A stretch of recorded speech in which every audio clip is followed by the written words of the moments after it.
Bildy here. Nice memorial. Zinskinam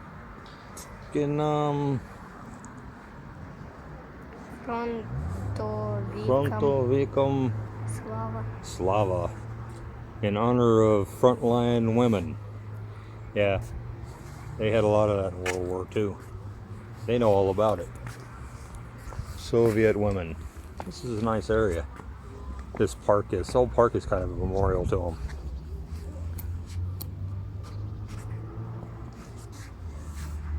Come on, fame.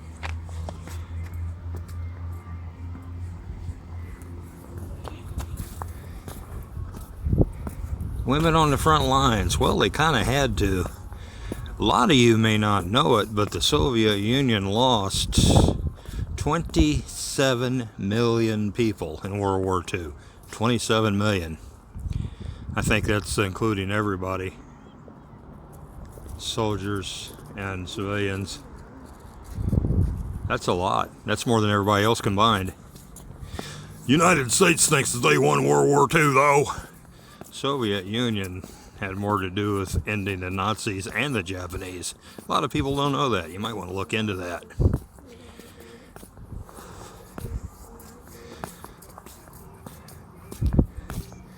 Wasn't real efficient. It didn't go very well for them, but then it didn't for the U.S. either. Especially in the early days. My dad was in the 7th. He joined the Army in 1936. He was rolling out when Pearl Harbor was bombed. As a matter of fact, he's at the train station ready to go home. Him and his buddies turned right around, went back to the base, re-enlisted. They trained him to fight Erwin Rommel in the North African Corps with heavy armor. They trained him in the Mojave Desert with heavy armor. And then Rommel got defeated unexpectedly.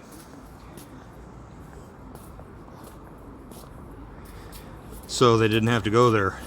They had to do something with him, though, so they sent him off to Attu, an island off the coast of Siberia. Instead of North Africa, they went to the North Pacific. Attu is the last island on the Aleutian chain. They weren't equipped very well for that either. First off, Attu is surrounded by coastal swamps, and they went there during the thaw, so all the heavy armor sank, and they were trapped on the beach for 2 weeks. They also were sent there with some parkas, and that's about it. They still had desert boots. A lot of frostbite. So you can laugh about the inefficiency and ineffectiveness of the Soviet army all you want.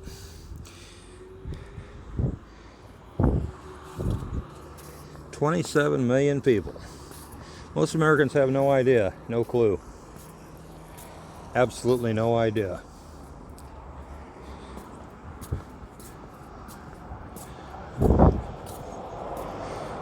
It's easy to find the information if you know what to look for. They take their memorials very seriously. FEMA, stop. He knows better than across the street by himself. Every year they have the March of the Immortals. Everybody has pictures of their granddads and some dads and people that died in the Second World War, and they all march down the street on Diem Победы, Victory Day. FEMA, this way. Toot.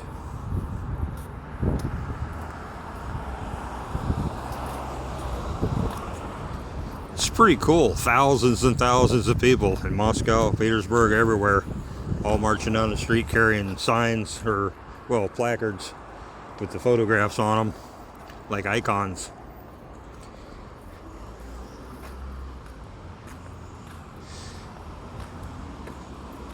Well, just a little tidbit, just a little bit of information, just another thing to add. Some of you might not know. Uncle Billy's all about disseminating information, true information, information that Kind of might give you a different perspective on things. Oh, this is so nice. This used to be mud with just some broken concrete on it. This is a child's dream if you got a skateboard or a little kick scooter. Well, I would have loved to have grown up in a place like this.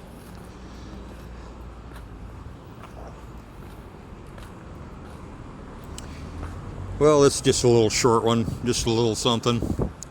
An appetizer, I guess. A lot of traffic for a Saturday.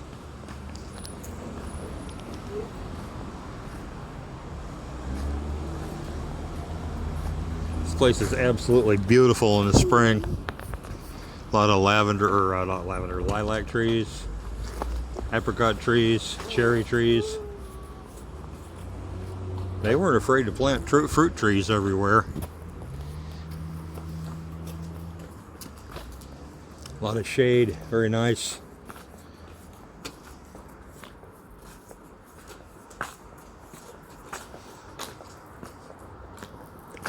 Looks like they got a little drainage infrastructure to take care of here. The stuff's all caving in.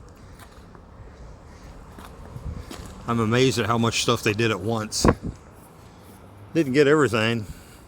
Still a lot of work to do. But they're thorough and they do a real good job. That looks kind of temporary drain there.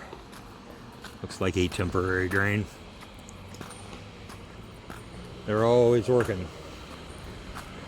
Looks like this would be a great city to run around on a little scooter with. You can rent them here too. Really cheap. If I ever get in some sort of normal economic shape, I'd like to get one. I get an old used one. They're pretty cheap to buy here. Oh, they have helmet laws and license plates and regulation and all that stuff. But the cops don't have a heavy hand here. You see a lot of people just ignore it. It's no big deal. They generally don't run around pulling people over. That's kind of a hazard, especially on these streets. The cops generally just have choke points between the neighborhoods. There's places where a bunch of roads come together. It's usually a turnabout or roundabout. That's where they'll set up at, and you can just avoid those places. And they don't set up at them all the time, just spotty. Just a little bit here, a little bit there. During the course of a month, I'll see them maybe one time, maybe twice. They'll be at the turning circle at the choke point, the entrance, exit of major entrance and exits of my neighborhood. Big turning circle by Erskine Theater. But you can go around it and take the little back roads, which is what I would do. Just stay away from those areas. You don't have very little chance of having to interact with them. I've been here since 2006, and I have never, ever had any interaction with the police. None.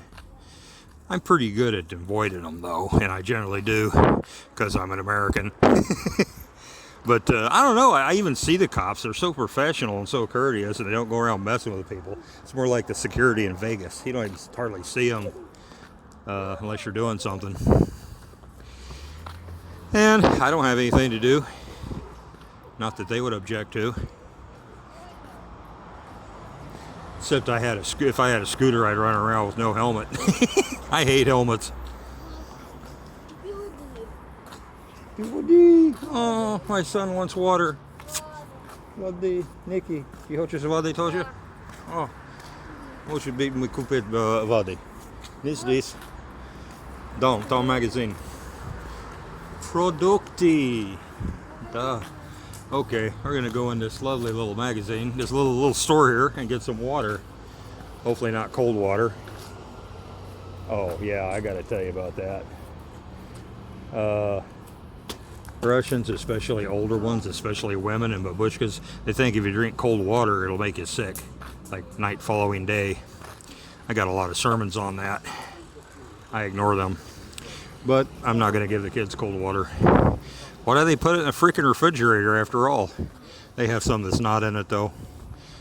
I'll give them some room temperature water to drink. Oh, they're dying of thirst here. They're falling out. I gotta turn it off. Okay, that's enough. Uncle Bildy signing out.